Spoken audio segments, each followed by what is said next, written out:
OP Srivastava की जमानत याचिका पर सुनवाई हुई। 13 करोड़ सहारा निवेशकों की नजर इस केस पर बनी हुई है। सभी निवेशकों की नजर इस बात पर थी कि क्या अदालत ओपी श्रीवास्तव को जमानत देगा या फिर ओपी श्रीवास्तव को अभी जेल में ही रहना पड़ेगा।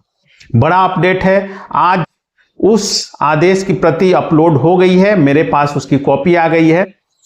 हालांकि आदेश की प्रति इंग्लिश में है, मैं इंग्लिश में भी आपको स्क्रीन पर दिखाऊंगा, और चूंकि मेरे अधिकांश दर्शक हिंदी भाषी है तो उनके लिए मैंने हिंदी में उस आदेश की प्रति को ट्रांसलेट किया है। तो मैं हिंदी में क्या आदेश है उसके बारे में डिस्कस करूंगा। आप दोनों भाषा में आदेश की प्रति देखते जाइए, पढ़ते जाइए, और आप स्वयं भी समझिए कि जज साहब ने जो आदेश दिया है वो कितना अच्छा आदेश है, कितना बढ़िया आदेश है। इसे ओपी श्रीवास्तव की क्या मुश्किलें बढ़ने वाली है या फिर ओपी श्रीवास्तव को क्या कोर्ट राहत देने जा रहा है, इस पर हम लोग आज बात करेंगे।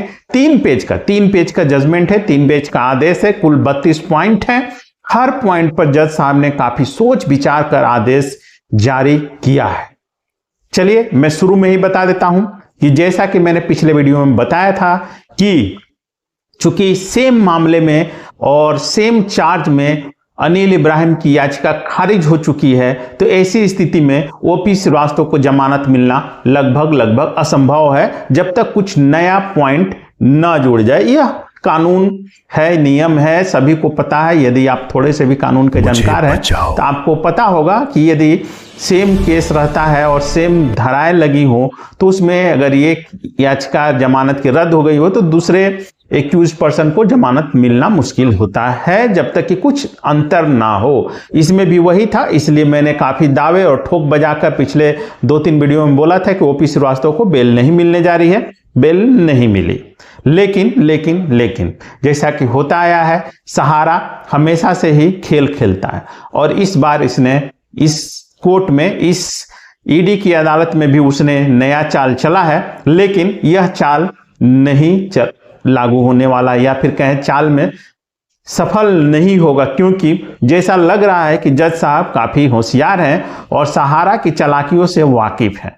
बहुत बढ़िया आदेश उन्होंने दिया है, काफी सोच समझकर आदेश दिया है और ओपी श्रीवास्तव बैकफुट पर नजर आ गए हैं। जी हां दोस्तों, ओपी श्रीवास्तव ने जो नवंबर महीने में 27 नवंबर को शायद उन्होंने याचिका लगाई थी, जमानत याचिका, उन्होंने नवंबर महीने में जो जमानत याचिका दायर की थी उसको वापस ले लिया क्योंकि उन्हें पता था कि यदि एक बार यह याचिका खारिज हो जाती है तो अगले 6 महीना, कम से कम 6 महीना तक तो उन्हें राहत नहीं मिलने जा रही थी। काफी सोच विचार कर उनके अधिवक्ताओं ने यह निर्णय लिया है और ऐसा होता है, यह कानून की पेचीदगी है, कानून का खेल है, इसमें होता है। हालांकि एक नई जमानत याचिका दायर की गई है ओपी श्रीवास्तव की तरफ से। अब किस ग्राउंड पर ओपी श्रीवास्तव जमानत मांग रहे हैं, कोर्ट का क्या ऑब्जर्वेशन है, कोर्ट ने नई जमानत याचिका को लेकर क्या आदेश जारी किया है, उस पर हम लोग डिटेल से बात करेंगे। हालांकि 32 पॉइंट का आदेश है और सभी पॉइंट काफी महत्वपूर्ण है, लेकिन 4-5 पैराग्राफ काफी महत्वपूर्ण है। क्योंकि वीडियो अगर सभी पॉइंट पर हम लोग बात करेंगे तो वीडियो करीब आधा घंटा 1 घंटे का हो जाएगा। तो सिर्फ महत्वपूर्ण जो 4-5 पॉइंट है जिसको जानना आप सभी को जरूरी है, उस पर हम लोग डिस्कस करेंगे। बाकी मैं सारा पॉइंट आपको स्क्रीन पर लगा दूंगा, आप आराम से वीडियो को पॉज करके देख सकते हैं, कोई दिक्कत नहीं है। चैनल पर नए हैं तो चैनल को सब्सक्राइब करें। साथ ही साथ चूंकि यह सभी सहारा के निवेशकों के हितों से जुड़ी हुई जानकारी है, सबको जानना चाहिए, तो वीडियो को अधिक से अधिक शेयर करना ना भूलें ताकि आपके जो भाई बंधु हैं उन तक सही और सटीक जानकारी पहुंच सके। दोस्तों, जैसा कि आप लोगों को पता है, जमानत याचिका पर जो सुनवाई थी 21 तारीख को थी, साथ ही साथ 21 तारीख को थी, माफ कीजिए 21 तारीख को थी और हुई भी। और साथ ही साथ इस मामले में चूंकि ईडी ने सितंबर महीने में चार्जशीट दाखिल की थी, तो चार्ज फ्रेम पर मतलब आरोप तय भी होना था कल के समय में, तो उसमें भी क्या हुआ उसको लेकर भी आदेश है, उसके लिए भी तारीख पड़ी है और इस केस की भी अगली जमानत याचिका वाली भी तारीख है, मैं आगे बताऊंगा। तो सुनवाई तो हुई, लंबी सुनवाई हुई है। तो शुरू के जो 4-5 पॉइंट है उसमें सिर्फ यही है कि कौन कौन से लोग अपीयर हुए हैं। इसमें आप देखिएगा पॉइंट नंबर 4, पारा नंबर 4, इसमें साफ दिखा जाता है कि प्रस्तावित अभियुक्त श्रीमंतो सीमांतो राय और जेबी राय ऑडियो वीडियो इलेक्ट्रॉनिक्स माध्यम के से उपस्थित थे। मतलब वीडियो कॉन्फ्रेंसिंग के माध्यम से जेबी राय जो सुब्रत राय के भाई हैं और सीमांतो राय जो सुब्रत राय के बेटे हैं वो लोग उपस्थित हुए, मतलब वो उपस्थित हुए हैं। प्रस्तावित अभियुक्त इसलिए लिखा गया कि जब तक चार्ज फ्रेम नहीं हो जाता है तब तक ऐसा चलता है, लिखा जाता है, इसमें कोई दिक्कत नहीं है। बाकी ईडी के अधिवक्ता जो स्पेशल पीपी हैं वो हाजिर हुए हैं, जो इंटरवेनर है उनके तरफ से अधिवक्ता है, जो शिकायत करता है उनके अधिवक्ता, ये सब लोग हाजिर हुए हैं, कोई दिक्कत नहीं है इसमें। अब हम लोग आते हैं पॉइंट नंबर 10, आप देखिए कि वो अभियुक्त ओपी श्रीवास्तव की ओर से दायर दिनांक 27/11/2025 की जमानत याचिका के संबंध में जवाब प्रस्तुत करने के लिए रिकॉर्ड पर लिया गया। अब मतलब रिकॉर्ड पर लिया गया है सुनवाई के लिए जमानत याचिका। पॉइंट नंबर 11 काफी महत्वपूर्ण है, इसको ध्यान से सुनिए। इस मोड़ पर अभियुक्त ओपी, आपको मैं इंग्लिश में भी दिखा रहा हूं, आप इंग्लिश में भी देख लीजिएगा, हिंदी में मैं आपको समझा देता हूं। अभियुक्त ओपी श्रीवास्तव के विद्वान अधिवक्ता का कहना है कि वे जमानत याचिका पर आगे बढ़ने के इच्छुक नहीं हैं और दिनांक 27/11/2025 की जमानत याचिका पर इस टिप्पणी के साथ पृष्ठांकन इंडोर्समेंट किया गया है कि गुण दोष के आधार पर नए सिरे से, मतलब मेरिट के आधार पर नए सिरे से याचिका दायर करने की स्वतंत्रता के साथ इस पर बल नहीं दिया गया। मतलब नॉट प्रेस्ड, ऐसा कोर्ट में होता है कि यदि कोई आप याचिका दायर करते हैं और बाद में आपको लगता है कि नहीं मुझे नहीं दायर करना चाहिए था, मुझे वो याचिका वापस ले लेनी चाहिए, तो नॉट प्रेस्ड करके आप उस याचिका को वापस ले लेते। तो यही हुआ।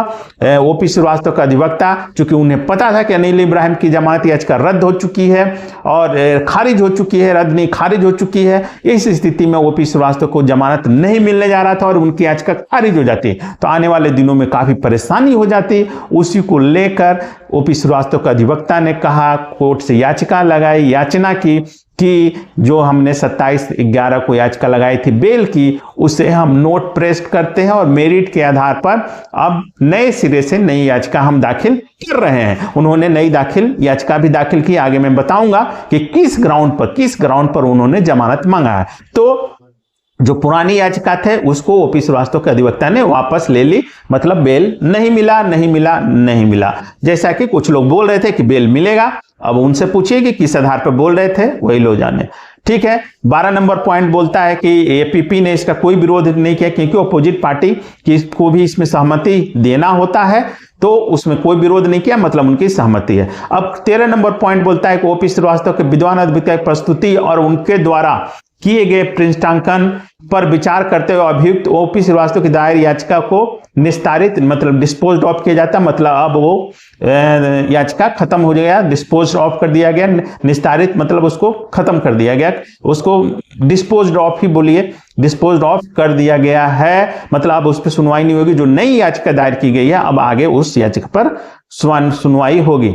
बाकी 14 नंबर पॉइंट वही सब है। 14 नंबर पॉइंट बोलता है कि जो अभियुक्त हैं जैसे कि ओपी श्रीवास्तव, अनिल इब्राहिम, सीमांतो राय, जेबी राय के जो एडवोकेट है, उन लोगों का कहना है कि ईडी और जो शिकायत करता है उन्होंने जो डॉक्यूमेंट दिए हैं, उनको जो रिसीव कराया गया है वो सही से पठनीय नहीं है, तो उन्हें पठनीय डॉक्यूमेंट्स दिए जाए, जिसको लेकर कोर्ट ने ऑर्डर किया है कि इन लोगों को अब ईमेल के माध्यम से भी इनको दिया जाए और अगले 15 दिनों के अंदर इनको ईमेल के माध्यम से ईडी सारे डॉक्यूमेंट उपलब्ध करा दे ताकि आगे बहस की जा सके।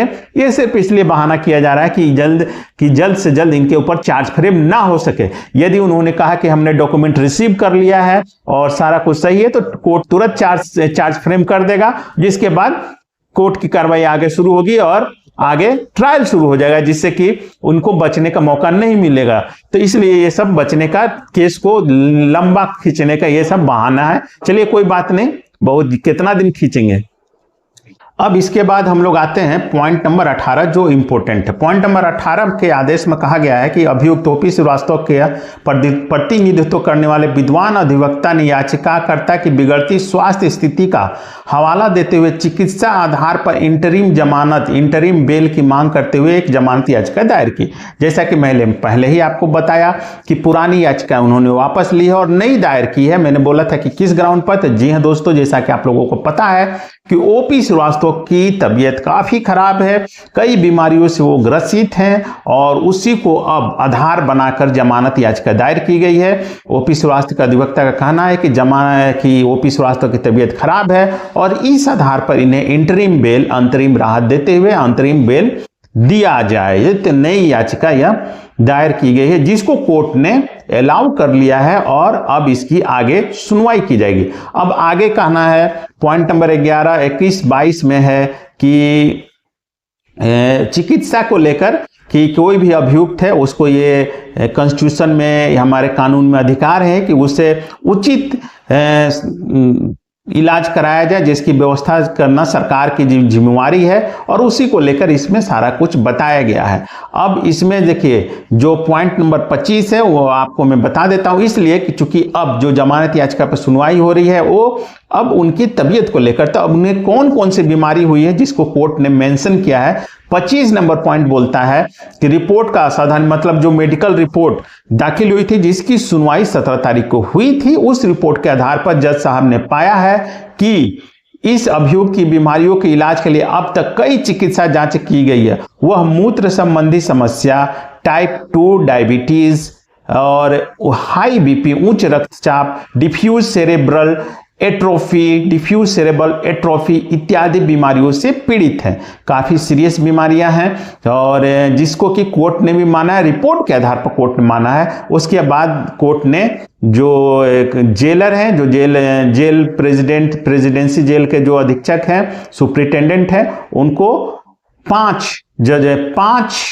स्पेशलिस्ट डॉक्टरों की टीम बनाकर, आप पॉइंट नंबर 26 पढ़ सकते हैं, स्पेशलिस्ट डॉक्टर की टीम बनाकर जिसमें यूरोलॉजी, एंडोक्रिनोलॉजी, कार्डियोलॉजी, न्यूरोलॉजी और ऑन्कोलॉजी के प्रोफेसर और विभागाध्यक्ष, जनरल मेडिसिन के प्रोफेसर विभागाध्यक्ष को शामिल करने की बात की गई है, जिसकी जांच कराई जाए और उसकी विस्तृत रिपोर्ट मांगी गई है अब जेलर महोदय से। इसके बाद आपको बाकी सब वही सब है, विशेष कुछ नहीं है, मेडिकल को लेकर ही है।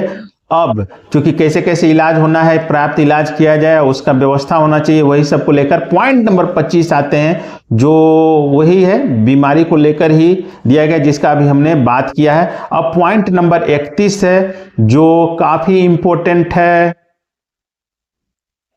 पॉइंट नंबर 31 बोलता है कि जो कॉग्निजेंस पर सुनवाई होने वाली थी वो नहीं हुई। इसलिए नहीं हुई क्योंकि अभियुक्तों के जो अधिवक्ता थे उन्होंने कहा कि उन्हें जो डॉक्यूमेंट ईडी और शिकायतकर्ता की तरफ से दिए गए वो पठनीय नहीं है, तो उन्हें पठनीय दिए जाए जिससे कि वो सही जवाब दे सकें। इसीलिए अब कॉग्निजेंस पर, मतलब अब चार्ज फ्रेम पर जो अगली सुनवाई होगी वो 16 मार्च को होगी। 16 मार्च को अगली तारीख है। हालांकि 3 फरवरी को ओपी श्रीवास्तव और अनिल इब्राहिम को फिर से हाजिर होना होगा और 3 तारीख को ही ओपी श्रीवास्तव ने जो नई जमानत याचिका लगाई है उस पर 3 फरवरी को सुनवाई होने जा रही है। तब तक महोदय ओपी श्रीवास्तव जी जेल में ही रहेंगे। मतलब पूरी ठंडी तो अब गुजर ही जा चुकी है, अब देखिए कितने दिन और रहना पड़ता है।